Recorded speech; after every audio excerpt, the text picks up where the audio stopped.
ইংরেজি শিক্ষক মাদ্রাসায় যোগদানের পর থেকেই অনুপস্থিত। কেটে গেছে 11 মাস। এমনকি শিক্ষার্থীরাও চিনেন না ওই শিক্ষককে। শুধু তাই নয়, জাল স্বাক্ষরে উত্তোলন করা হয়েছে 11 মাসের বিল বেতন। সব জেনেও কোনো ব্যবস্থা নেননি মাদ্রাসার সুপার। বিষয়টি জানাজানি হলে মাদ্রাসা পরিদর্শন করেন উপজেলা মাধ্যমিক শিক্ষা কর্মকর্তা। সম্প্রতি আব্দুল গাফফার নামের অভিযুক্ত ওই শিক্ষক উপজেলা নির্বাহী কর্মকর্তার নিকট পদত্যাগপত্র দাখিল করেছেন। এলাকাবাসী মাদ্রাসা সুপারের অনিয়ম দুর্নীতির 7টি অভিযোগের বিচার চেয়ে বিভিন্ন দপ্তরে অভিযোগ দিয়েছেন।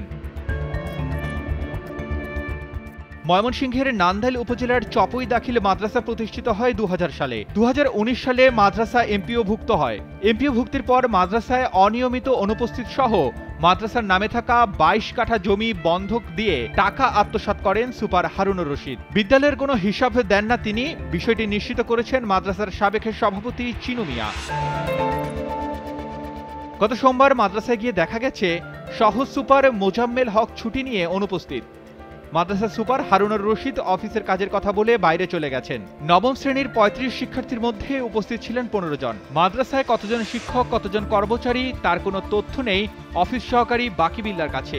হাজিরা খাতা থেকে শুরু করে মাদ্রাসার সকল কাগজপত্র আলমারিতে তালা দিয়ে রাখেন সুপার। নজরুল ইসলাম নামের এক শিক্ষক জানান, সুপার সাহেব নেই, আমাদের কাছেও কোনো তথ্য নেই, কখন আসবেন তাও জানা নাই।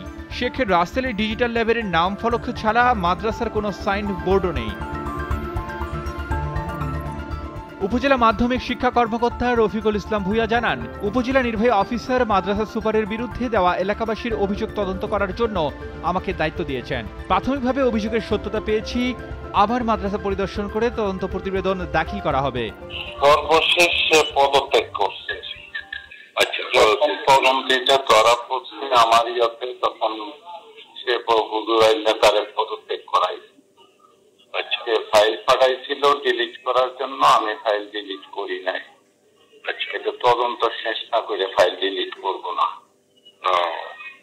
বুঝতে পারছি। না, জিনিসটা আমি তদন্ত রিপোর্ট দিয়ে দিব। এখন রিপোর্টটা দিতে গিয়ে একটু ঝামেলায় পড়ছি। ঝামেলায় পড়ছি তো যে বিষয়গুলো উল্লেখ করছি এইগুলো সম্পর্কে একটা জিজ্ঞাসাবাদ মানে পক্ষ না রাখলে আমার সাপোর্ট হয় না। মাদ্রাসার শিক্ষার্থীরা জানান, 11 মাসের ইংরেজি শিক্ষককে আমরা একদিন দেখেছি, পরে আর তাকে আমরা দেখিনি। ওই শিক্ষক আমাদের কোনো ক্লাস করার নাই। এ বিষয়ে মাদ্রাসার সুপার হারুনুর রশিদের সাথে মোবাইল ফোনে যোগাযোগ করা হলে তিনি জানান, আমি বাইরে আছি। 11 মাসের বেতন ভাতার বিষয়ে তিনি বলেন, বিষয়টি নিয়ে তদন্ত চলছে। শিক্ষকরা তো মানুষের ব্যাপারে তো অফিসিয়াল কোনো কথা বলবে না, কথা বলে তো আপনি কি ব্যাপারে কথা বলতেছিলেন ওই বিষয়টা জানার জন্য নতুন কিছু না, তদন্তের দিনে আছে উপজেলা মাধ্যমিক শিক্ষা অফিসে ইতিমধ্যে এটা তদন্তের দিন আছে, এটা নতুন কিছু না, বুঝতে পারছেন? এটা তদন্তের দিনে আছে, এটি অনুসারে তদন্তের দিনে আছে। ব্যাপারটা সম্পূর্ণ ব্যক্তির সাথে চরিতার্থ করার জন্য করা হয়েছে। এটা তদন্তের দিনে আছে ইনশাআল্লাহ, যত সময় জানা যাবে। জানা গেছে শিক্ষক আব্দুল গাফফার 2023 সালের 25 অক্টোবর এ মাদ্রাসায় যোগদান করেন।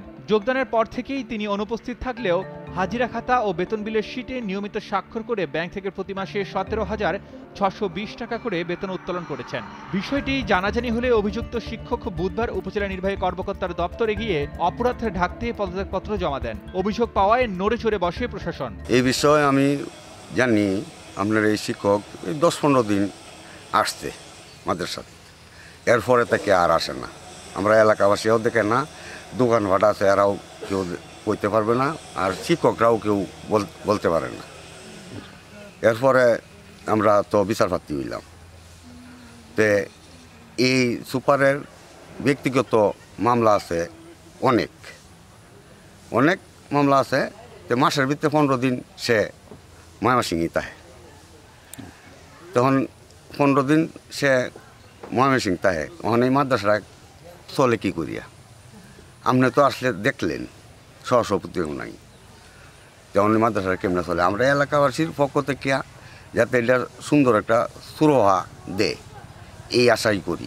আমি যতটুকু জানি, আমি 17 সালে পিএসসি পরীক্ষা দিছি। এখন 6-এ ভর্তি হবা, এরকম সময় মাদ্রাসায় পড়া হয় না। আপনার যদি 5টা ক্লাস থাকে 5-এ বা 3-এ, ইবতেদায়ী শিক্ষা বলতে গেলে নাই। মনে করেন 5টা ক্লাস থাকলে 2টা থেকে 3টা ক্লাস হয়। বড় জোর মেবি পরে তারা দুপুর হলেই লাঞ্চের জন্য বিভিন্নভাবে টাকা তুলে, চাউল তুলে শিক্ষার্থীদের কাছ থেকে টাকা নেয়, নিয়ে তারা পিকনিক করে, বিরিয়ানি করে। পরে বুঝতে পারলাম এখানে তো লেখাপড়া হবে না। তারপরে 6-এ আমি এখানে ভর্তি হই না। আমি এখান থেকে প্রায় মুসল্লির ওই পারে প্রায় 20 কিলো রাস্তা প্রতিদিন যাওয়া আসা করে আমি লেখাপড়া করছি 5 মাদ্রাসা থেকে। যেহেতু আমি মাদ্রাসা থেকে পড়বাম নিয়ত করছি, পরে চিন্তা করলাম যেহেতু এখানে লেখাপড়া হয় না, এখানে পরেও তো কোনো লাভ নাই। সমাধানটা একটাই যে উনার বরখাস্ত চাই, একটা ভালো আমরা সুপার নিয়োগ দেন, নিয়োগ দিলে যাতে মানে শিক্ষা প্রতিষ্ঠানটা আরও এগিয়ে যায়, আমাদের পাশের গ্রাম, আমাদের সাথের গ্রাম যাতে 2-3 এলাকার স্টুডেন্টরা নিশ্চিন্তায় পড়তে পারে। Urban Ali, Daily Sun.